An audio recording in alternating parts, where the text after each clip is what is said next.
So we'll be discussing concept of Lorentz force. तो heading दो magnetic लॉरेंट्ज force. अब देखो आपने स्टडी किया था कि अगर आप एक चार्ज पार्टिकल को इलेक्ट्रिक फील्ड में रखते हो तो उस पर इलेक्ट्रिक फोर्स रखती है। ऐसे ही जब आप एक चार्ज पार्टिकल को एक मैग्नेटिक फील्ड में मूव करते हो तो आप क्या नोटिस करते हो कि वो चार्ज पार्टिकल के ऊपर एक मैग्नेटिक फोर्स लगती है। और उस मैग्नेटिक फोर्स को जो कैलकुलेट किया था वो लॉरेंट्ज ने कैलकुलेट किया। तो यहाँ पे देखो अगर आपके पास एक चार्ज पार्टिकल है और ये चार्ज पार्टिकल सपोज मूव कर रहा है विद वेलोसिटी v, तो आपके पास ये चार्ज पार्टिकल है और ये v वेलोसिटी v से मूव कर रहा है। तो आपको पता है when charge flows the flow of charge will generate current. जब चार्ज फ्लो करता है तो वो क्या जनरेट करता है? Current. And current produces magnetism. अभी पीछे हमने पढ़ा है कि जब करंट फ्लो करेगा एक स्ट्रेट वायर में, एक सर्कुलर कॉइल में, तो हमेशा क्या जनरेट होगी? मैग्नेटिज्म जनरेट होगी। तो यहाँ पे जब भी करंट फ्लो करेगा मैग्नेटिज्म आएगी। अच्छा, अब करंट मैग्नेटिज्म जनरेट कर रहा है और आसपास एक और मैग्नेट है। अब आपको पता है कि दो मैग्नेट को एक दूसरे के पास लेके आओगे तो वो दोनों मैग्नेट या तो एक दूसरे को अट्रैक्ट करेंगे या एक दूसरे को रिपेल करेंगे। दो मैग्नेट्स एक दूसरे के पास लेके आओगे तो या वो क्या करेंगे? अट्रैक्ट, या क्या करेंगे? रिपेल। ऐसे ही अब ये एक चार्ज पार्टिकल है, ये मूव कर रहा है, ये करंट जनरेट करेगा, इसके कारण मैग्नेटिज्म आएगी। और अगर मैं इस चार्ज पार्टिकल को एक ऐसे रीजन में रख देता हूं जिस रीजन में मैग्नेटिक फील्ड है, तो ये जो हमने हाईलाइट किया है, this is your region of magnetic field. ये मैग्नेटिक फील्ड का एक रीजन है। सपोज यहां पे हम मान रहे हैं कि जो मैग्नेटिक फील्ड है वो ऐसे इनटू द पेपर लग रही है। तो हम ये मान के चल रहे हैं कि यहाँ पे मैग्नेटिक फील्ड है। मैग्नेटिक फील्ड मतलब कोई और मैग्नेट है जिसकी फील्ड है। तो अब दो मैग्नेट हो गए। कौन से दो मैग्नेट? एक तो ये वाला रीजन, किसी एक मैग्नेट के कारण फील्ड आ रही है। एक ये चार्ज खुद क्या जनरेट कर रहा है? मैग्नेटिज्म। तो हम क्या नोटिस कर रहे हैं कि यहाँ पे दो मैग्नेट्स आपस में इंटरेक्ट कर रहे हैं तो क्या आएगी? फोर्स। इससे क्या होगा? ये जो चार्ज पार्टिकल है वो एक फोर्स एक्सपीरियंस करेगा और उस फोर्स को हम क्या नाम देंगे? Magnetic force. उस फोर्स को क्या कहेंगे हम? मैग्नेटिक फोर्स, क्योंकि वो मैग्नेटिक फील्ड के कारण आ रही है। And that force was calculated by Lorentz. वो फोर्स किसने कैलकुलेट की थी? लॉरेंट्स ने कैलकुलेट की। तो अब ये मैग्नेटिक फोर्स की वैल्यू क्या है? तो when we study what we observe is that this magnetic force acting on a charge particle in magnetic field. तो लिख लो magnetic force acting on a charge particle moving in magnetic field will be equal to q times of v cross b. So your force will be equal to q times of v cross b. फिर q charge है, v क्या है? Velocity जिससे वो charge move कर रहा है। b क्या है? एक्सटर्नल मैग्नेटिक फील्ड, जिस मैग्नेटिक फील्ड में वो चार्ज मूव कर रहा है। हाँ जी, क्लियर है? b होगी एक्सटर्नल मैग्नेटिक फील्ड, b हो गया आपके चार्ज की वेलोसिटी, q हो गया चार्ज का जो गिवन मैग्नीट्यूड। और ये जो फोर्स लगेगी this is when q is a positive charge. ये तब है जब q पॉजिटिव चार्ज। अगर q नेगेटिव है, if this q is negative, अगर ये q एक नेगेटिव चार्ज है तो फिर जो आपकी मैग्नेटिक फोर्स लगेगी that magnetic force will be minus q v cross b। वो जो फोर्स होगी that will be minus q into v cross b. तो आपकी ये जो फोर्स है q into v cross b है। बस एक में जो आपका आंसर आ रहा है, देखो ये प्लस में आ रहा है और ये वाला आंसर किस में आ रहा है? माइनस में। तो एक आंसर प्लस में आ रहा है, दूसरा आंसर किस में आ रहा है? माइनस में आ रहा है। इसका क्या मतलब है? यहां पर हम क्या नोटिस करेंगे? यहां पर हम नोटिस करेंगे that your force is along direction of v cross b। ये वाले केस में हम नोटिस करेंगे जो फोर्स है वो v क्रॉस b की डायरेक्शन में होगा, एंड इस केस में हम नोटिस करेंगे that force will act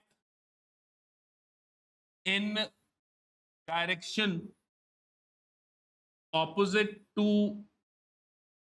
v cross b। तो आप क्या नोटिस करोगे कि इस केस में जो फोर्स लगेगी वो जो v क्रॉस b की डायरेक्शन है उसके ऑपोजिट लगेगी। तो माइनस साइन सिर्फ आपको ये बता रहा है कि जो v क्रॉस b की डायरेक्शन होगी फोर्स उस डायरेक्शन के क्या है, ऑपोजिट है। और v cross b cross product की डायरेक्शन कैसे निकालते हो, दो वेक्टर्स हैं। कौन से दो वेक्टर्स हैं, एक वेलोसिटी, दूसरी कौन सी है, मैग्नेटिक फील्ड। अपना राइट हैंड लोगे, अपने राइट हैंड से v से b की तरफ अपने राइट हैंड की फिंगर्स को क्या करोगे, इन सर्कल। ये थंब को फिंगर्स के परपेंडिकुलर रखोगे, जिधर थंब पॉइंट करेगा वो आपकी किसकी डायरेक्शन होगी, फोर्स की डायरेक्शन होगी। जैसे अगर मैं इस केस में देखूं तो इस केस में आप क्या नोटिस कर रहे हो कि आपका जो गिवन वेलोसिटी है देखो वो ये वाली डायरेक्शन है। मैग्नेटिक फील्ड का है, इनटू द पेपर, ये मैग्नेटिक फील्ड का है, इनटू द पेपर। तो मेरे पास ये जो डायरेक्शन होगी, ये डायरेक्शन कौन सी होगी, मेरे गिवन वेलोसिटी की, और ये अंदर की तरफ मेरी कौन सी डायरेक्शन होगी, मैग्नेटिक फील्ड।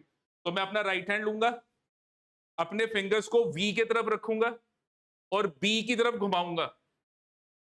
तो अपने फिंगर्स को कहां रखूंगा, v की तरफ, वेलोसिटी ये देखो इधर, और मैग्नेटिक फील्ड अंदर की तरफ है। तो राइट हैंड लेके ऐसे घुमाऊंगा तो मेरा थंब किधर पॉइंट कर रहा है, ऐसे देखो ऊपर को।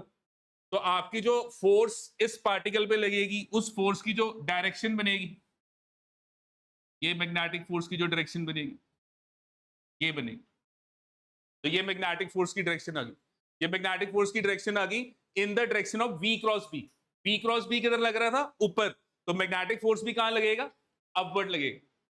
और अगर बाय चांस ये चार्ज नेगेटिव है, अगर बाय चांस ये नेगेटिव है तो हमने इस चार्ज को नेगेटिव ले लिया। तो अगर मैं अब इस चार्ज को नेगेटिव लूंगा तो अब आप क्या नोटिस कर रहे हो, अब आप नोटिस कर रहे हो कि ये जो आपके पास v क्रॉस b है, देखो v क्रॉस b अभी भी वही बनेगा, ये v है, b अंदर को है, तो v क्रॉस b अभी भी ऊपर को ही बन रहा है। तो ये जो आप डायरेक्शन देख रहे हो ये किसकी डायरेक्शन है, v क्रॉस b की डायरेक्शन है, पर ये फोर्स की डायरेक्शन नहीं है। फोर्स की डायरेक्शन इस डायरेक्शन के क्या होगी, ऑपोजिट होगी, इस डायरेक्शन के ऑपोजिट होगी अगर आपका चार्ज क्या है, नेगेटिव चार्ज। तो इस केस में आप क्या नोटिस करोगे कि आपकी जो फोर्स है, फोर्स वो ऐसे ये डाउनवर्ड फोर्स लगेगी। जो मैग्नेटिक फोर्स लगेगी ये किधर लगेगी, डाउनवर्ड्स लगेगी। ये जिधर को v क्रॉस b आपने बनाया, पहले आपको v क्रॉस b ही निकालना पड़ेगा। v क्रॉस b निकालोगे पर फोर्स की डायरेक्शन v क्रॉस b के क्या होगी, ऑपोजिट होगी। कब, जब आपका जो चार्ज है वो क्या होगा, नेगेटिव चार्ज होगा। हाँ जी, क्लियर बात, डायरेक्शन समझ में आ गई कैसे देखनी है। तो यहां पर याद रखना कि अगर एक चार्ज पार्टिकल मैग्नेटिक फील्ड में है तो वो जो चार्ज पार्टिकल जब मैग्नेटिक फील्ड में मूव करेगा तो उस चार्ज पार्टिकल के ऊपर क्या लगेगी, एक फोर्स। और वो जो फोर्स लगेगी उस फोर्स को हम क्या कहते हैं, उस फोर्स को हम मैग्नेटिक फोर्स कहते हैं। और उस फोर्स की वैल्यू जो होती है वो क्या होती है, Q into v cross b, अगर वो चार्ज पॉजिटिव है, और अगर नेगेटिव है तो फिर minus Q into v cross b. Force की डायरेक्शन v क्रॉस b के लॉन्ग है अगर वो चार्ज पॉजिटिव है, फोर्स की डायरेक्शन v क्रॉस b के ऑपोजिट है अगर वो चार्ज नेगेटिव है। हाँ जी, क्लियर है ये। अब देखो पॉजिटिव नेगेटिव की बात तो होगी, डायरेक्शन, मैग्नीट्यूड दोनों केस में सेम आएगा। मैग्नीट्यूड जैसे अगर मैं यहां पे फोर्स का मैग्नीट्यूड निकालना चाहता तो मैग्नेटिक फोर्स का जो मैग्नीट्यूड बनेगा वो क्या बनेगा, Q B B sine of theta. Where what is this theta? This theta is angle between velocity and magnetic field. तो आपकी वेलोसिटी और मैग्नेटिक फील्ड के बीच में जो एंगल है, वो वाला जो एंगल आप देख रहे हो वो एंगल आपके पास क्या आ गया, ये गिवन थीटा आ गया। तो हम क्या नोटिस कर रहे हैं कि चाहे वो चार्ज पॉजिटिव है चाहे वो चार्ज नेगेटिव है, अगर मैं मैग्नीट्यूड लिखूंगा तो मैग्नीट्यूड दोनों केस में क्या होगा, सेम होगा। तो ये मैग्नीट्यूड की वैल्यू क्या है, Q into v b sine theta, क्योंकि v क्रॉस b का आंसर क्या होता है, v cross b is v magnitude into sine of angle between the two. तो ये आपके पास आ गया magnitude, magnitude of force whether your charge is positive or your charge is negative। तो ये याद रखना है कि मैग्नीट्यूड सेम रहना है। हाँ, डायरेक्शन के केस में थोड़ा ध्यान रखना पड़ेगा कि पॉजिटिव के केस में जो डायरेक्शन है वो v क्रॉस b है, नेगेटिव के केस में जो डायरेक्शन होगी जो v क्रॉस b है उसके ऑपोजिट। हाँ जी, ठीक है। अच्छा, अब magnetic field into the paper नहीं किथे भी हो सकती है, किथे तो होंगी। जे मैं इधर लै लेंदा तो फिर होना सी इधर क्यों ਲਈ है, जे मैं बाहर ਲੈਂਦਾ तो फिर बाहर क्यों ਲਈ है, किथे तो होएगी ना। तो ਇਹਨੂੰ ਆਪਾਂ ਇੱਥੇ ਕਿਉਂ मूव करा रहे हैं, किथे तो मूव करावांगे ही। समझ आई गल कि चार्ज मूव कर रहा है, किथे तो मूव करेगा। ਆਪਾਂ एग्जाम्पल ले ली, मैग्नेटिक फील्ड होएगी, किथे तो होएगी। ਆਪਾਂ एग्जाम्पल ले ली, हो सकती है चार्ज ऊपर भी जा सकता है। ठीक है, हाँ जी, क्लियर है गल। अच्छा, अब जब आप ये क्रॉस प्रोडक्ट करोगे v क्रॉस b और v क्रॉस b करके आप फोर्स निकालोगे तो क्रॉस प्रोडक्ट का जो आंसर होता है वो जिनका आप क्रॉस प्रोडक्ट करते हो उनके परपेंडिकुलर होता है। मतलब जब आप a क्रॉस b करोगे तो a क्रॉस b करके जो आंसर आएगा वो आंसर a और b दोनों के क्या होता है, परपेंडिकुलर। तो आप यहाँ पे v क्रॉस b कर रहे हो तो जो आंसर आएगा आंसर वो v और b दोनों के क्या होगा, परपेंडिकुलर होगा। तो यहाँ पे मैं क्या नोटिस कर रहा हूं कि ऑलवेज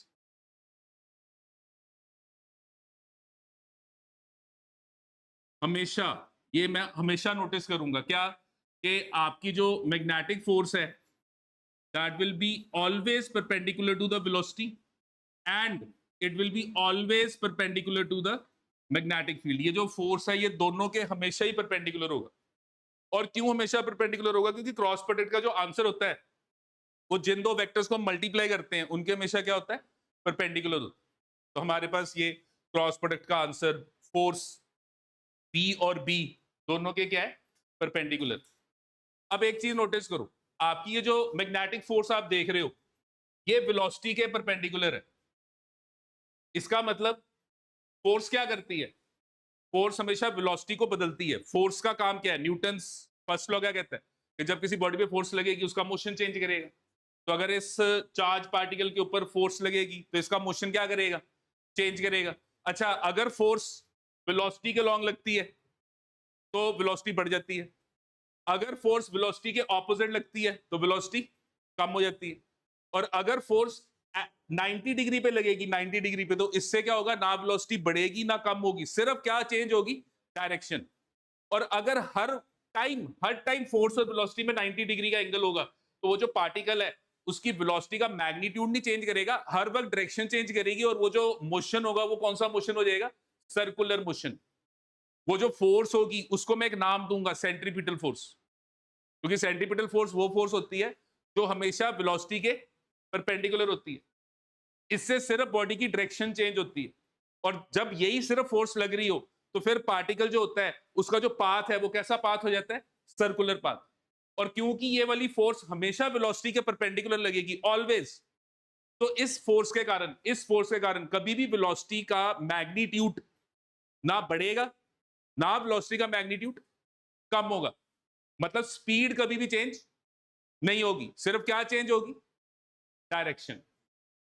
और ये जो फोर्स है ये अब सेंट्रीपिटल फोर्स जनरेट करेगी जिसके कारण ये पार्टिकल कैसे मूव करेगा, सर्कुलर पाथ में मूव करेगा।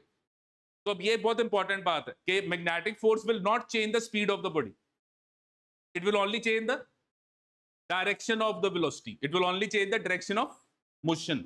तो लिख लो कि ये जो मैग्नेटिक फोर्स है ये speed of the charge particle को चेंज नहीं करेगी। तो हम क्या नोटिस करेंगे, that this magnetic force will not change the speed of the charge particle, it will only change the direction of motion। तो काइनेटिक एनर्जी चेंज नहीं होगी क्योंकि स्पीड नहीं चेंज हो रही, तो काइनेटिक एनर्जी भी चेंज नहीं होगी।